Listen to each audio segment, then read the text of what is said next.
요즘 최대 이슈로 떠오르고 있는 것이 무엇일까요? 국회 청원에 등장해서 기록적인 증가세를 보이고 있는 대통령 탄핵 소추안 얘기입니다. 청원 참여 숫자가 늘어갈수록 여야 모두 민감할 수밖에 없고 여론을 선점하기 위해 정치권에서 공방이 한창입니다. 탄핵 청원에 대한 정치권의 공방과 이를 보도하는 언론 때문에 관심이 없었던 국민들까지 찬반을 떠나 탄핵 얘기가 일반화되고 있습니다. 왜 탄핵을 주장하느냐에 관심을 갖게 된 것입니다. 거론이나 대응을 하지 않는 것이 정부 여당에게는 최선이었는데 오히려 탄핵에 궁금증을 갖도록 정부 여당이 만들고 있습니다. 안철수가 내가 MB 아바타입니까 했을 때와 비슷한 경우가 됐습니다. 정부 여당은 탄핵 사유가 없다고 말하지만 국민들은 탄핵 사유가 없구나로 받아들이지 않습니다. 최소한 국정 지지도의 부정적인 65%의 국민들은 탄핵을 당할 사유가 있는지 찾게 되고 탄핵을 주장하는 이들의 주장이 타당한지 살펴보기 때문입니다. 정부 여당의 입에서 탄핵이 쉽게 나옵니다. 일반적인 것처럼 거론되는 상황이 되었습니다. 정신 나간 것인지 참으로 이상한 카드를 꺼냈습니다. 이상야릇한 정부 여당의 적극적인 대응은 야권에서 볼 때, 특히 민주당에서 볼 때 오히려 다행스러운 모습입니다. 국민이 올린 청원과 정부 여당이 싸우는 모습입니다. 하지만 혼동하지 않아야 할 것이 있습니다. 저를 포함해서 민주진영에서는 가능하다면 빠른 탄핵을 원하지만 윤석열이 인기가 없는 것과 탄핵이라는 것은 동질의 것이 아닙니다. 적어도 중도층과 국민의힘 지지자들에게는 그렇습니다.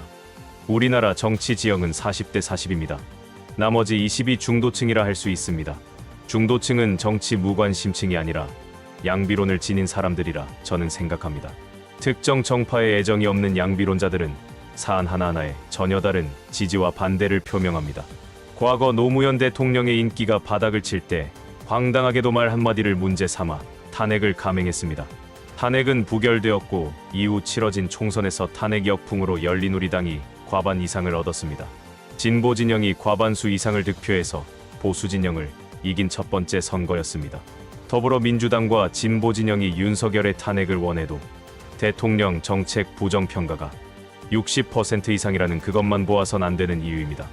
여론조사에 일희일비하지 말고 지금처럼 밀고 나가되 무엇을 추진하는지 뚜렷하게 대비되는 상황에서 국민 다수의 인정을 받아야 합니다.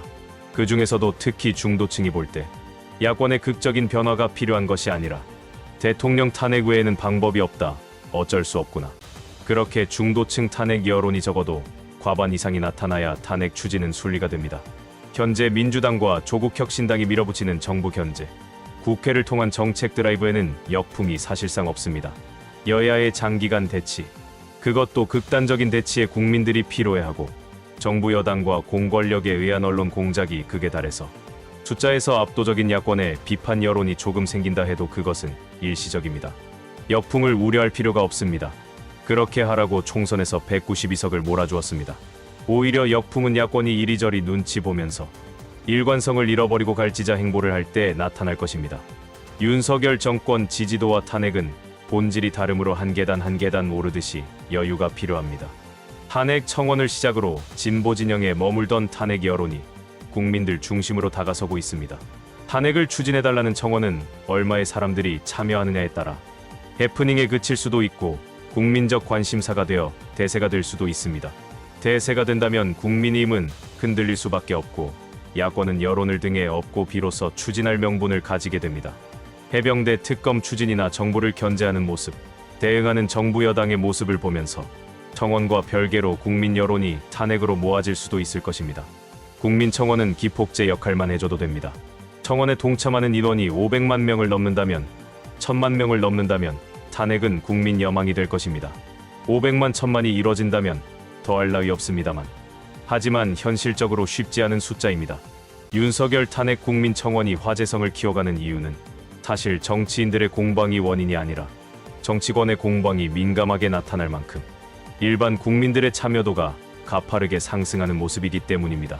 정부 여당이 해프닝으로 보지 않고 탄핵 사유가 없다며 민감하게 반응하는 이유는 윤석열에 대한 탄핵 소추안 국회 국민청원이 아직도 종료까지 17일이 남았는데 벌써 100만 명 이상을 넘겼기 때문이고 청원에 동의하기 위한 대기 시간도 짧게는 수분에서 2시간을 넘기는 경우도 있고 대기 인원이 1만 명 이상 지속되는 현상 때문입니다. 성질 급한 한국인들이 대기하면서까지 탄핵 청원에 동참하려는 모습은 그만큼 정권에 대한 실망과 분노가 크고 기대감이 적다는 방증입니다. 100만 명 돌파가 별것 아니라는 정부 여당의 대응과 민심이라는 야당의 뉴스를 함께 보시겠습니다. 윤석열 대통령 탄핵 소추안을 즉각 발의해달라며 국회에 올라온 국민청원이 동의 100만 명을 넘었습니다. 청원 2주 만입니다. 오후까지 대기 인원이 1, 2만 명에 달할 정도로 청원에 동의하려는 접속자들이 몰렸습니다. 더불어민주당은 국민들이 혼내고 회초리를 들어도 대통령이 요지부동, 마이동풍이니 100만 명을 넘은 거라고 일갈했습니다. 이 청원은 이미 상임위 회부 기준인 5만 명을 훌쩍 넘겨 소관인 법사위로 넘어갔는데 민주당은 청원을 심사하며 탄핵 청문회까지 열 수 있다고 예고했습니다. 청원 내용에 대한 심도 있는 심사를 진행하기 위해서 필요하다면 청문회 등의 절차 역시 실시하겠습니다.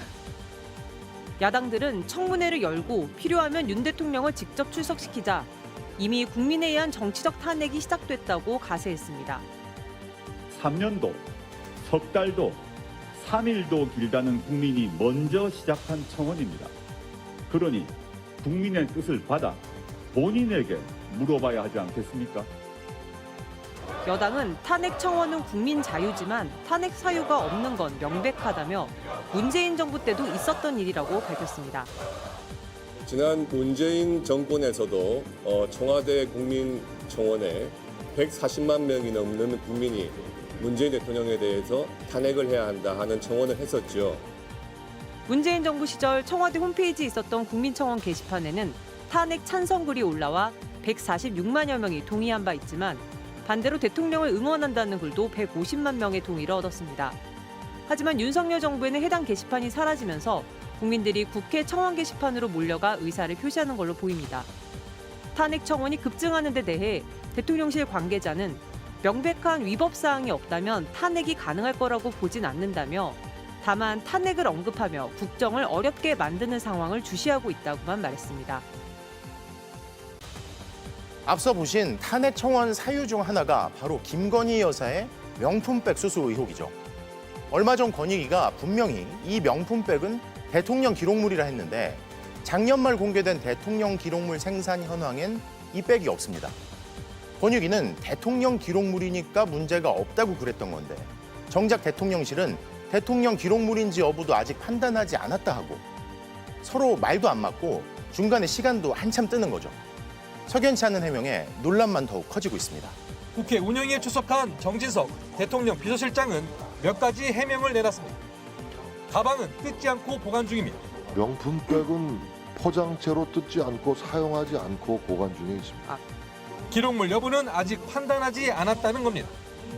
연말까지 판단하도록 되어 있는 것으로 연말까지 제가 알고 판단하도록. 있습니다. 예. 대통령 기록물법에 따라 아직 시간이 남아 있으니 올해 말에 기록물 여부를 판단하겠다는 설명입니다. 2022년 9월 명품백을 받은 직후 판단이 가능했지만 왜 시간만 끌어왔는지 의구심이 남습니다. 받을 땐 뇌물이었던 것 같다. 네. 그런데 이게 문제가 되니까 기록물로 변조시킨 거다. 이건 변주를 시킨 거다. 라고밖에 볼 수 없는 거죠. 합리적인 의식. 재작년 대통령 기록관에 보고해온 공식 선물은 126건. 이 가운데 명품백은 없습니다. 다른 선물은 기록물 여부를 미리 판단했는데 왜 명품백만 누락됐는지 대통령실은 명쾌한 설명을 내놓지 못하고 있습니다. 단순 실수일지 의도적인 걸지는 여기서 구분할 수는 없어요. 직물 관련성이 있는지 없는지 여부 역시 수사기관에서 판단하게 되어 있습니다. 명품백이 과연 포장 그대로 보관되어 있는지 확인해보자는 요구에도 대통령실은 보안상의 이유를 들며 거절했습니다. 대통령실이 명품백 수사권을 무마하기 위해 시간을 끌었고 비판이 불가피해 보입니다. 뉴스에서 정진석은 이렇게 말합니다. 수사해보면 되지 않느냐 말합니다. 김건희에 대해서 검찰과 경찰은 물론 국내 어떤 기관도 접근 불허 언급 불허인데 수사를 해야 알 수 있다고 말합니다. 정진석의 말은 어차피 수사가 안 되니 그만 따지고 넘어가자는 말과 같습니다. 윤석열 정권에서는 정상적인 수사로 정권의 부정과 비리에 접근할 방법이 없습니다. 특검이 아니면 아무것도 안 되는 이상한 대한민국이 되어버렸습니다. 그 특검도 윤석열의 거부권이 가로막습니다. 이제 남은 것은 탄핵뿐입니다. 오늘 영상은 여기까지입니다. 시청해주신 여러분 고맙습니다.